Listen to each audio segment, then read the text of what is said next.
السلام علیکم ورحمۃ اللہ وبرکاتہ. گپ شپ ڈیرا کی آج کی ایپیسوڈ میں خوش آمدید. آج کی ایپیسوڈ میں ہمارے ساتھ موجود ہیں ڈاکٹر علی، اور ہمیشہ کی طرح آج کی ایپیسوڈ میں ہمارے چیف گیسٹ جو موجود ہیں وہ ہیں حاجی صاحب، میرے والد گرامی. حاجی صاحب السلام علیکم. وعلیکم السلام ورحمۃ اللہ وبرکاتہ. امید ہے طبیعت، صحت، مزاج سب ٹھیک ٹھاک ہوں گے. اللہ تعالیٰ کا لاکھ لاکھ شکر. لاسٹ ٹائم ہم نے ڈسکنٹینیو کیا تھا پشاور، اور پشاور میں آپ کو ذمہ داری سونپی گئی تھی جس کے دوران آپ کو کسی وجہ سے اپنی والدہ کی بیماری کی وجہ سے واہ کینٹ جانا پڑا تھا، اور جس کی پاداش میں آپ کو ایک سزا دی گئی تھی اور آپ کو اٹھا کے ایک صوبے سے دوسرے صوبے میں ٹرانسفر کر دیا گیا تھا. یعنی کہ آپ کو پشاور، اس وقت کا صوبہ سرحد، آج کا کے پی کے، وہاں سے اٹھا کے بلوچستان کوئٹہ ٹرانسفر کر دیا گیا تھا بطور سزا. اب آگے کیا ہوا وہ آپ ہمیں بتانا پسند فرمائیں گے؟ ٹرانسفر آرڈر کو obey کرتے ہوئے پشاور سے مجھے کوئٹہ جانا تھا، تو بچے تو فوری طور پہ ساتھ نہیں لے جائے جا سکتے تھے، تو میں بائی ایئر کوئٹہ پہنچا.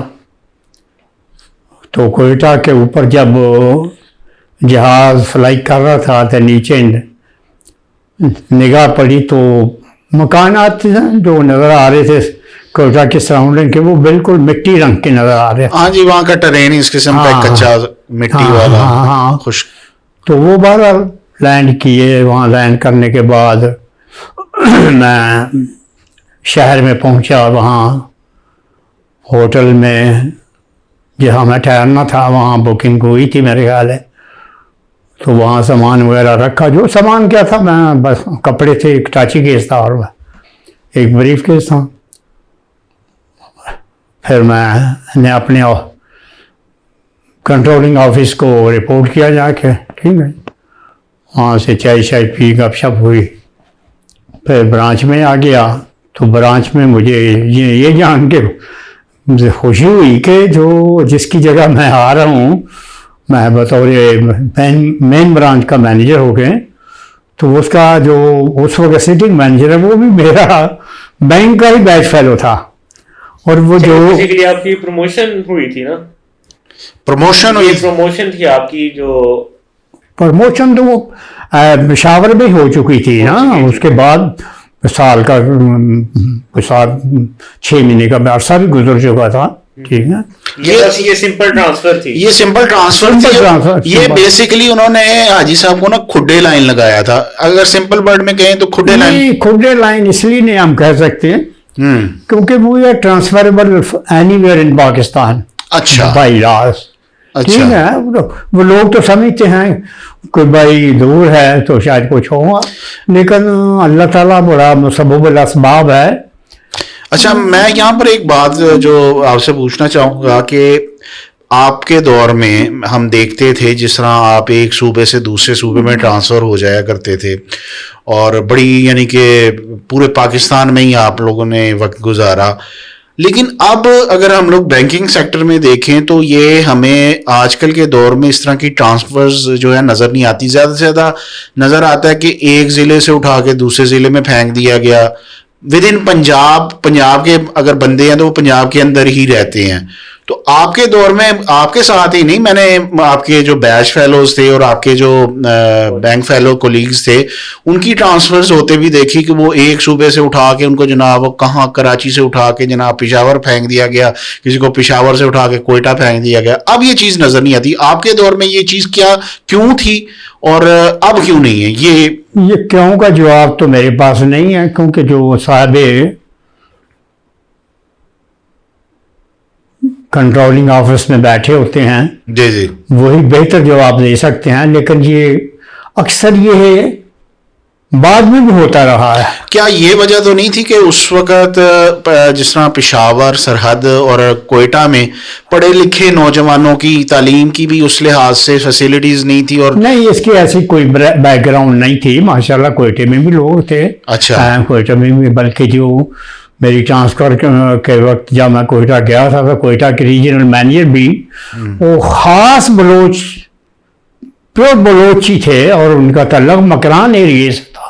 جی جی اور وہی ترقی کرتے ہوئے وہ بھی اس وقت اسسٹنٹ وائس پریزیڈنٹ تھے اس وقت ایز اے زون چیف.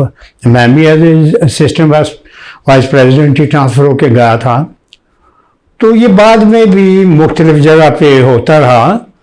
صرف میں اشارتاً بتا دوں کہ پشاور میں وہ شخصیت جو کہ پروموشن ایز اے وی پی ہونے سے رہ گیا تھا, جی جی جی جی جو کہ کسی منظور کا منظور نظر تھا, تو وہ بھی مجھے کافی سالوں کے بعد پتہ چلا کہ اس کو بھی کوئٹہ ٹرانسفر کر دیا گیا تھا. اچھا اچھا اچھا اچھا اچھا اچھا.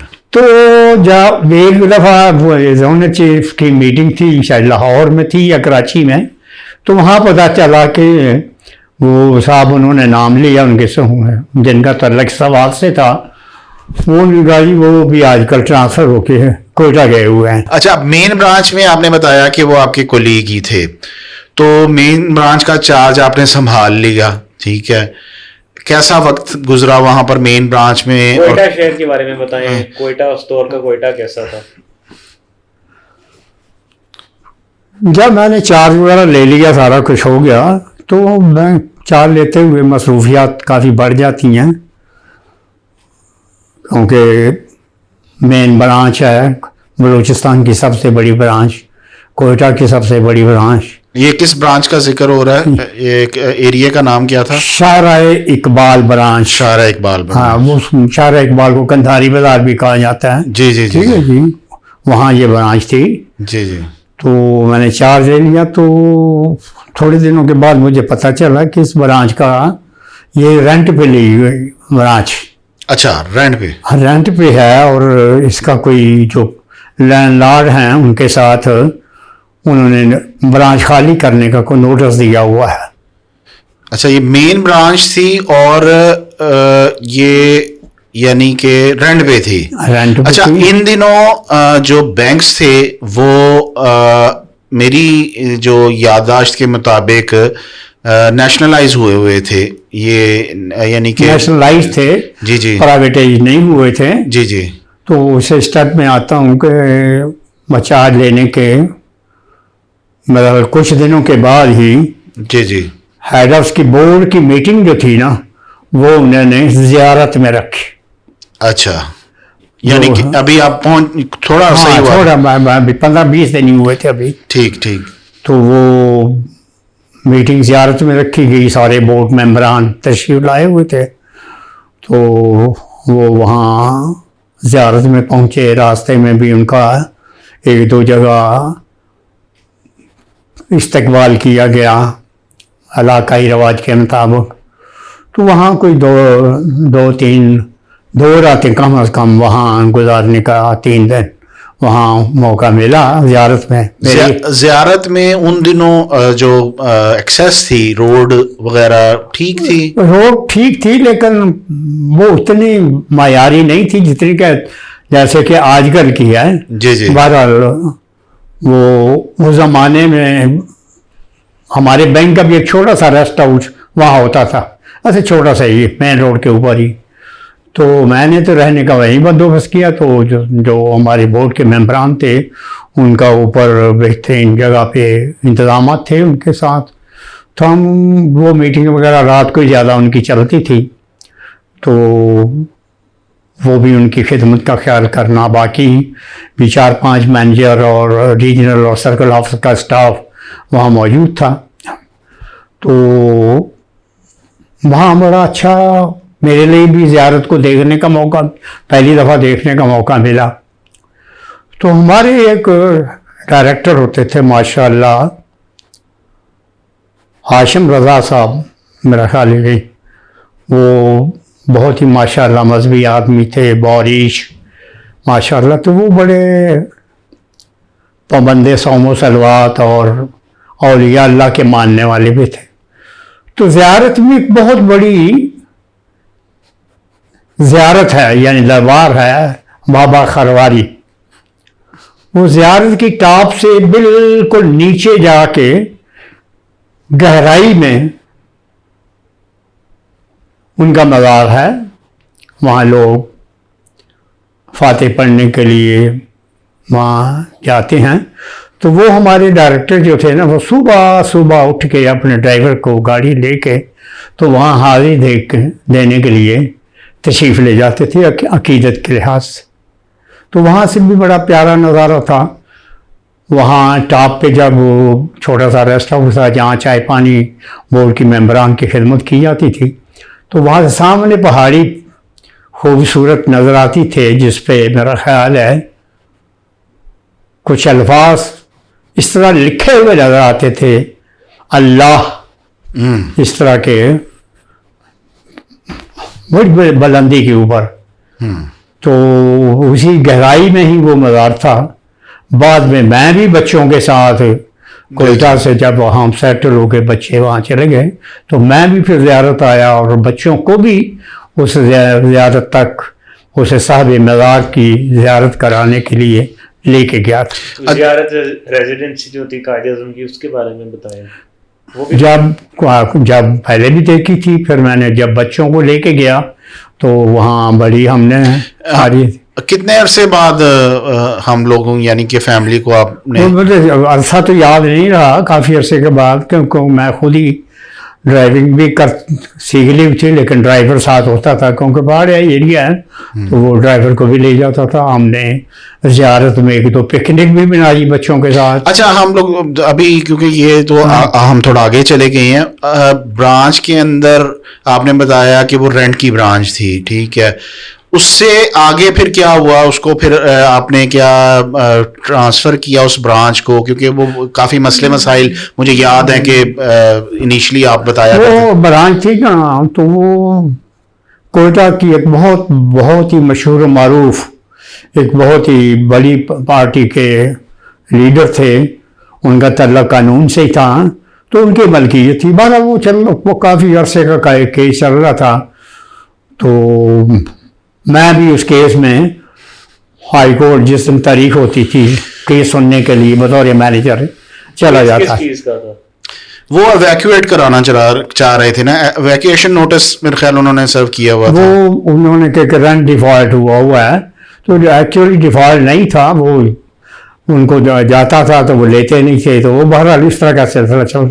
آخر میں نا تو اس برانچ میں بعد کے بہت بڑے چیف جسٹس آف پاکستان، بہت مشہور و معروف چودھری صاحب، میں نام نہیں لیتا، وہ ہمارے اس لینڈ لارڈ کی طرف سے وکیل ہوتے تھے. تو مجھے یاد ہے کہ ہمارے جو بینک کے وکیل تھے بزرگ تھے انصاری صاحب، وہ ہوتے تھے. بہرحال فیصلہ جب ہوا تو پھر وہ ہمارے خلاف ہی ہوا. اسی دوران میں نے اپنے ریجنل مینیجر کے ساتھ مل کے یہ تجویز دی کہ کیوں نہ ہم اس جگہ کو خرید لیں. برانچ ہے، ٹھیک ہے، خرید لیں. تو جو مالک تھے اس کے بنگلے پہ ہم لے گئے، وہاں حاضر ہوئے دونوں، وہاں بات چیت ہوئی. ایک قیمت ہم نے تقریباً طے کر کے فیصلہ کر لیا کہ اس پہ وہ بیچنے پہ راضی تھے، راضی ہو گئے جی. تو ہم نے جب وہ پرپوزل اوپر بھیجی تو وہ اس وقت جو تھا بینک جو تھے نا کنٹرول ہوتے تھے، بینکنگ کونسل بنی ہوئی تھی. تو وہ سارے معاملات ایسے جو تھے نا بینکوں کے کنٹرول کرتے تھے. تو مجھے یاد ہے کہ ایک دن ہم ہائی کورٹ میں کیس اٹینڈ کر رہے تھے تو وہ جو مالک تھے، لینڈ لارڈ تھے، بہت ہی مشہور و معروف سیاسی شخصیت بھی تھے. تو وہ انہوں نے چلتے چلتے ایسے ریمارکس پہ، کیونکہ اس وقت پرپوزل جا چکی تھی، ان کو پتہ تھا کہ ان کی پرپوزل جو ہے وہ اپروول کے لیے گئی ہوئی ہے بینکنگ کونسل. تو انہوں نے نام لے کے بینکنگ کونسل کے کسی ایک ممبر سے، نام نہیں میں لوں گا، تو کہنے لگے وہاں سے اپروول نہیں ملے گی آپ کو، وہاں سے اپروول نہیں ہونی. وہی ہوا کہ وہ ہاں سے اپروول نہیں ہوئی، وہ کیس واپس آ گیا.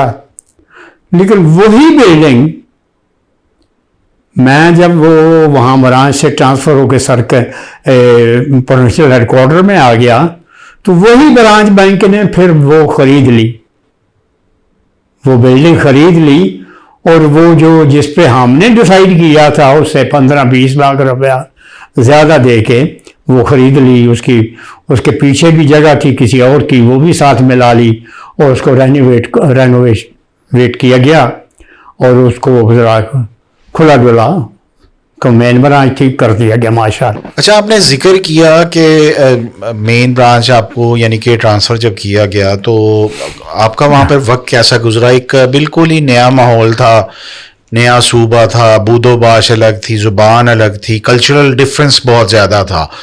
تو آپ کو وہاں پر کوئی کسی قسم کی مشکلات کا سامنا تو نہیں کرنا پڑا؟ کیونکہ آپ ایک لحاظ کا پنجاب سے آپ بلانگ کرتے تھے، اور ایک وہ صوبہ دوسرا، زبان دوسری، کلچر ڈفرینس. تو اور پھر KP بھی رہ کر ہاں کے پی کیونکہ سرحد میں رہنے سے کافی عرصہ، میرا 5 سال کا اسٹے تھا پشاور میں، تو اس کے بعد کوئٹہ جانے کے بعد کچھ زیادہ محسوس نہیں ہوا. وہاں تو بلوچی بھی بولی جاتی، برہوی بھی بولی جاتی، پشتو بھی بولی جاتی، حتیٰ کہ میرے جو ڈرائیور تھے برانچ کے وہ بھی برہوی بولتے تھے، آپس میں جب بولتے تھے. پنجابی یعنی کہ ادھر نارمل موجود تھی آبادی پنجاب کے لوگ تھے، وہ بزنس میں تھے شامل. حالات آج جیسے تو نہیں جس طرح آج نہیں، اس زمانے میں ایسا کوئی نہیں تھا. جیسا پنجاب یعنی کہ ہوتا ہے دوسرے صوبوں کے لوگوں کے ساتھ آج کل وہاں پر کافی، یعنی کہ وہ بعد میں شاید ہو گیا ہو، لیکن وہ زمانے میں کوئی نہیں. لیکن ایک ٹائم پہ وہاں پر پنجابیوں کی اتنی آبادی تھی کہ وہاں پر ایک MP کی جو سیٹ ہوتی تھی وہ اکثر پنجابی جیتتا ہوتا. محلے تھے پنجابیوں کا، محلہ اب بھی موجود ہے بالکل، یعنی کہ ہے میرے خیال. ایسا نہیں ہے، یہ ہے کہ مکس آبادی تھی. کچھ لوگ بہت پرانے 20-30-40 سال سے وہاں آ کے سیٹل ہوئے تھے، کیونکہ جب 1935 کا زلزلہ آیا تھا تو اس وقت کوئٹہ سارا تباہ ہو گیا تھا، تو وہ نئے سرے سے آباد کیا گیا تھا. بالکل پلان طریقے سے کوئٹہ شہر آباد ہوا ہے، کیونکہ تباہی بہت زیادہ آئی. اچھا، جب آپ کوئٹہ گئے اور ہم بھی بعد میں شفٹ ہوئے، ان دنوں میں وہاں پر اکثر ہوا کرتا تھا، مجھے یاد پڑتا ہے کہ ہر تھوڑے عرصے بعد کچھ نہ انریسٹ کی سچویشن ہوتی تھی، کرفیوز وغیرہ لگا کرتے تھے. اس کا ذرا کوئی بیک گراؤنڈ بتائیے، ادھر کیا مسئلے مسائل تھے؟ لیٹس سے کہ پنجابیوں کے ساتھ نہیں تھا وہ معاملہ، لیکن یہ ہے کہ وہ انریسٹ ایک سچویشن ہوتی تھی، وہ ذرا اس کا بھی ذرا اگر ذکر کریں تو. کیونکہ پشتون علاقہ جو ہے نا وہ شمال کی طرف ہے سارا، کوئٹہ کے جی، اور جو بلوچ ایریا ہے وہ سارا جنوب کی طرف ہے، اپ ٹو کراچی سبی تک سارا. جی، مچھ سبی اور آگے سارا، اور ادھر کلات خزدار مستونگ سے سٹارٹ ہو کے. تو یہ بلوچ اور پشتونوں کے مسئلے مسائل تھے، کیونکہ ٹرانسپورٹ بزنس تھا کافی لوگوں کا، تو وہ ایک دوسرے کی بسیں بند کر دیتے تھے اپنی. اچھا، تو یہ سلسلہ چلتا رہتا تھا. اچھا، جو کوئٹہ شہر تھا وہاں پر جو کاروباری جو تھا سلسلہ، وہ مجھے تو یاد پڑتا ہے کہ زیادہ تر 90% مجھے جہاں تک یاد پڑتا ہے کہ اس دور میں پشتون جو قومیت کے لوگ تھے وہی پشتون اور پنجاب کے لوگ وہی مین تھے، اور بلوچ جو بیلٹ کے لوگ تھے اور جو ہمارے بلوچ بھائی تھے وہ ان دنوں میں بھی کوئی اتنے زیادہ کاروباری وہ نہیں یعنی کہ نظر آتے تھے، اور ان کا جو علاقہ تھا وہ بھی ایز کمپیئر ٹو پشتون علاقوں کے وہ زیادہ ذرا پسماندہ ذرا نظر آتا تھا. نہیں اتنا پسماندہ بھی نہیں کہہ سکتے، ماشاءاللہ سبی ہے، کلات ہے، خزدار ہے، یہ سارے بڑے بڑے قبائلی سردار اسی علاقے سے تعلق رکھتے ہیں ماشاءاللہ. اچھا، میں وہ انریسٹ کا پوچھنا چاہ رہا تھا، وہ بات بیچ میں ہی رہ گئی. وہ ان دنوں کیا مسئلے مسائل تھے؟ وہ پشتون اور یہ بلوچوں کے آپس میں جھگڑے ہوتے تھے، ایک دوسرے کو فائرنگ کرنی، یہ ہے تو وہ اس کا رزلٹ یہ ہوتا تھا کہ کوئٹہ میں کرفیو لگ جاتا تھا. تو کرفیو لگنے کے بعد یہ تھا کہ کیونکہ میری برانچ جو تھی وہ شہر کے اندر تھی، رہائش میری سیٹلائٹ ٹاؤن میں تھی، تو وہ راستے بند کر دیتے تھے. تو مجھے واپسی برانچ سے واپس جانے میں بڑی دقت ہوتی تھی. تو بلوچستان کی یونیورسٹی جو ہے نا وہ اس کا بیک سائڈ جو تھا، بیک سائڈ وہ ہماری رہائش کی جو قریبی آبادی تھی اس کو لگتی تھی. تو پھر میں یہ کرتا تھا کہ گاڑی کو جو آؤٹ آف کرفیو ایریے تھے تو بلوچستان یونیورسٹی کے گیٹ سے اندر گاڑی لے جانی. تو اس کی بیک جو تھوڑی کالونی تھی وہ بیک بالکل ہماری رہائشی ایریے کو لگتی تھی اور وہاں بھی ایک گیٹ تھا، لیکن گیٹ صرف پیدل چلنے والوں کے لیے داخل بند ہوتا. تو میں پھر گاڑی وہاں جو رہائشی ایریا تھا وہاں دیوار کے ساتھ کھڑی کر کے لاک کر کے تو وہاں سے چھوٹے گیٹ سے گزر کے پیدل چل کے تقریباً کوئی 500 میٹر کے فاصلے پہ ہمارا گھر تھا تو گھر آ جاتا تھا. اچھا یعنی کہ اچھا گاڑی کا آپ نے ذکر کیا تو پہلی دفعہ گاڑی جو تھی آپ نے سیکھی اور چلائی اور آپ نے رکھی وہ کوئٹہ کے اندر ہی تھی. اس سے پہلے تو آپ پشاور میں مجھے یاد پڑتا ہے موٹر سائیکل ہوتی تھی اور ہم ٹینکی پہ بیٹھ کے اس کی سواری کیا کرتے تھے. کون سی ملی تھی آپ کو پہلی گاڑی جیپ تھی میرا خیال ہے ایک. نہیں وہ یہ تھی کہ ابھی مجھے گاڑی آفیشیلی نہیں ملی تھی تو جو بینک کی جیپ بھی تھی جو کیش، کیونکہ کیش فیڈنگ برانچ ہوتی ہے بڑی برانچ. دراصل اب تو نا جو آپ کا بینکوں کا کیش ہے نا وہ تو مختلف پرائیویٹ کمپنی ہے نا وہ لے کے اس وقت نہیں تھا.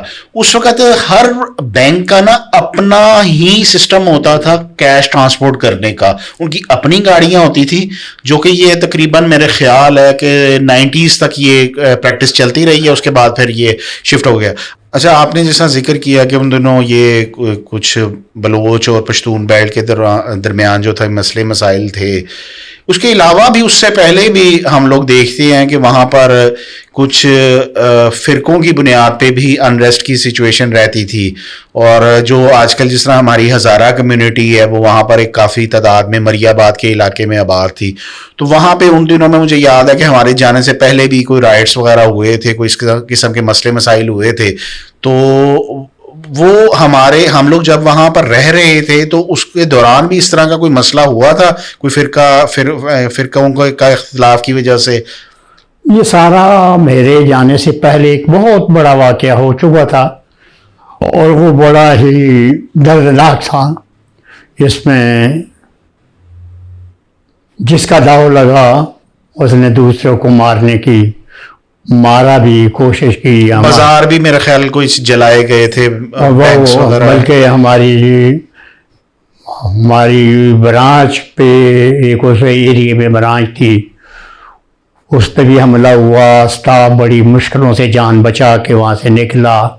وہاں لیڈی سٹاف بھی تھی تو وہ اس برانچ کا مینیجر مجھے بتایا کرتا تھا کہ اس زمانے میں پھر وہ لیڈی سٹاف کو اٹھا کے کندھوں پہ اٹھا کے گلیوں میں سے بھاگا تھا اور برانچ جو تھی وہ لوٹ مار کا شکار ہو گئی تھی.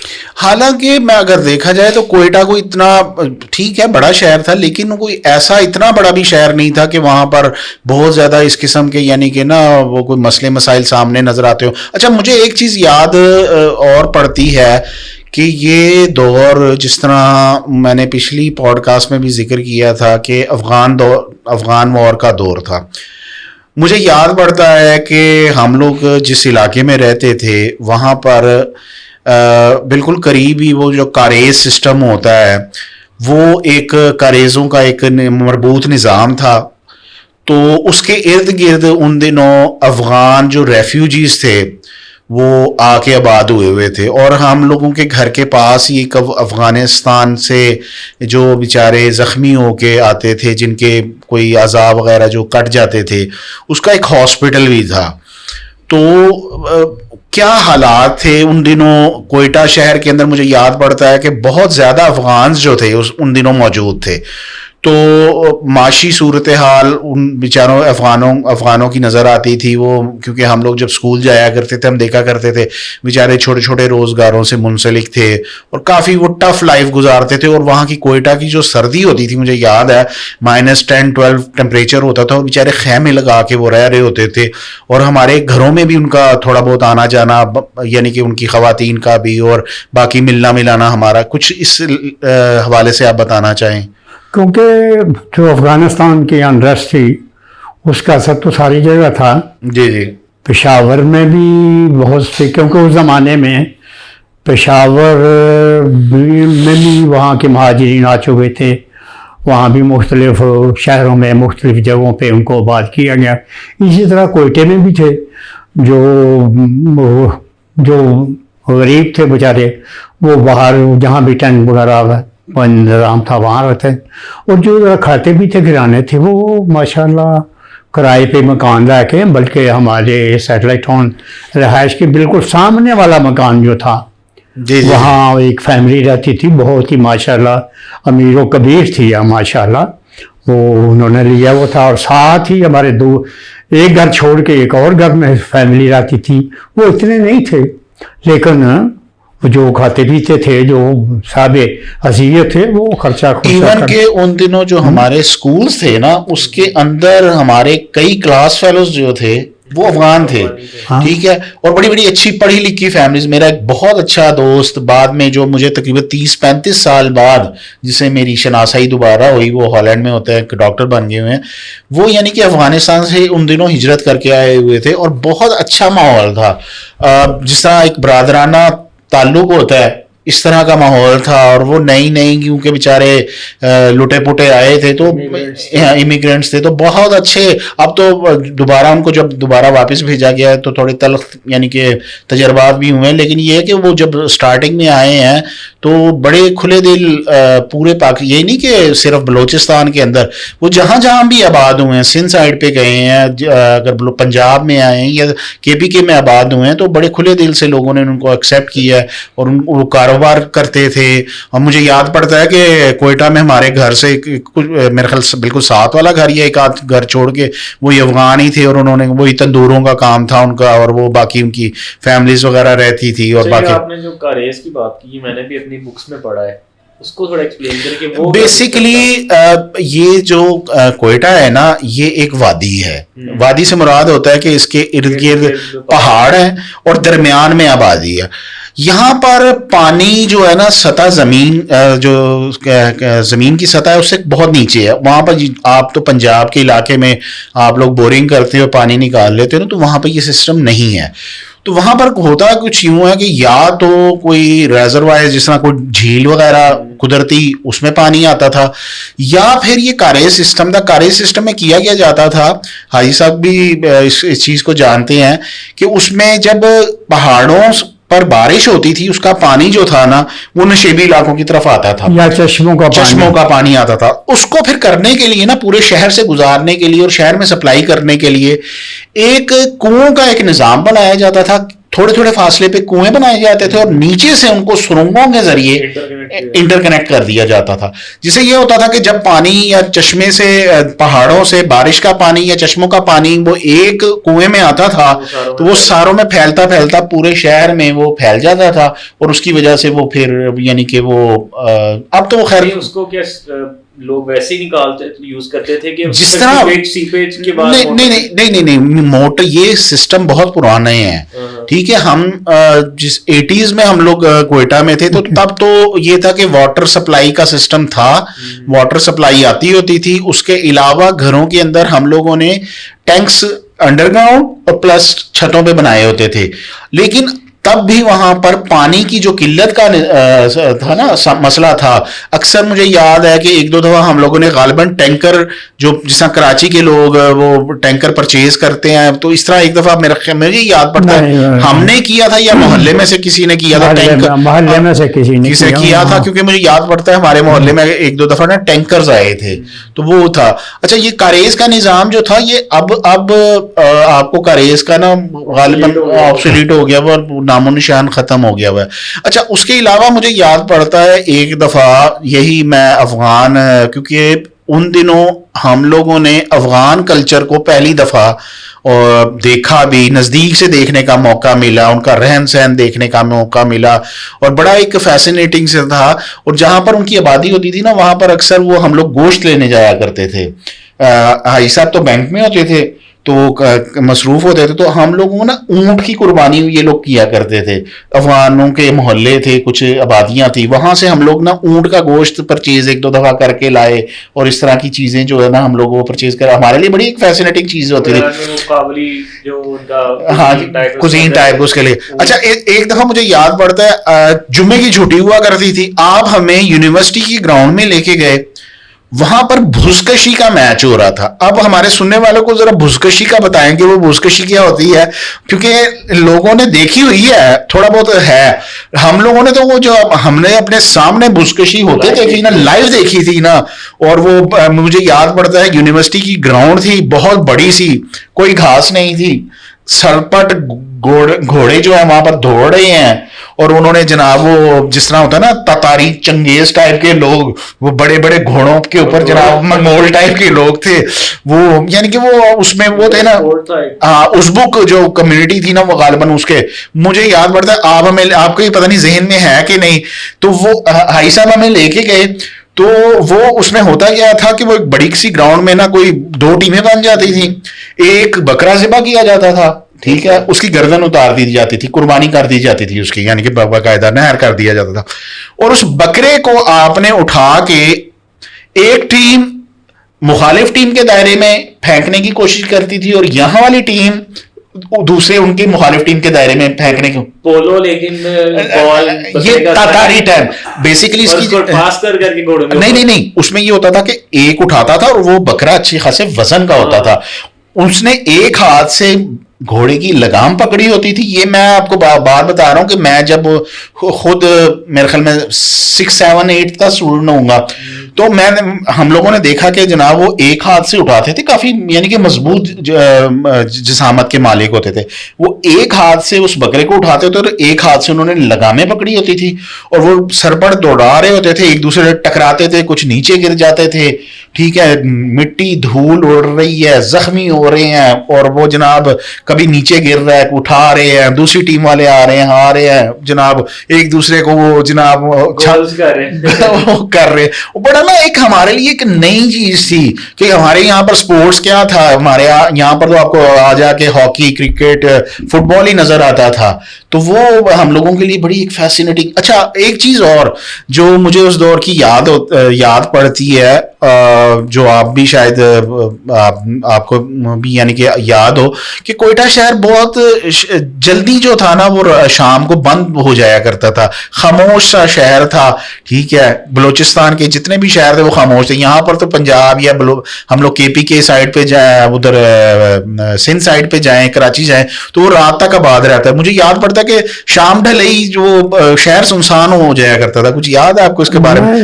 نائٹ لائف اس طرح نہیں تھی اس شہر کی. بزکشی کی بات کر رہے ہیں, تو بز کہتے ہیں بکرے کو, ہاں جی, کشی کہتے ہیں کشی کھینچنے کو, تو اس کو بز کشی کہتے ہیں کہ وہ بکرا ذبح شدہ بکرا ایک ٹیم اس طرح لے کے جاتی ہے دوسری اس طرح, اس طرح ایک مقابلہ. مجھے یہ جو چیز یہ یاد ہے نا, یہ جو ابو ہمیں اکثر نا گراؤنڈ میں چھٹی والے دن وہاں پر فٹ بال کے میچ ہوا کرتے تھے, کیونکہ بلوچستان سائڈ پہ نا فٹ بال کا کریز ہے, وہاں پر یہ نہیں, یہ کرکٹ وغیرہ نہیں.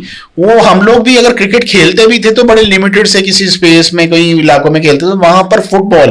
اور یہ جو بھسکشی ہے اس طرح کا, یعنی کہ میں نے بتانے کا مقصد یہ ہے کہ ان دنوں جو افغان کلچر تھا, افغان انفلوئنس بہت زیادہ تھا.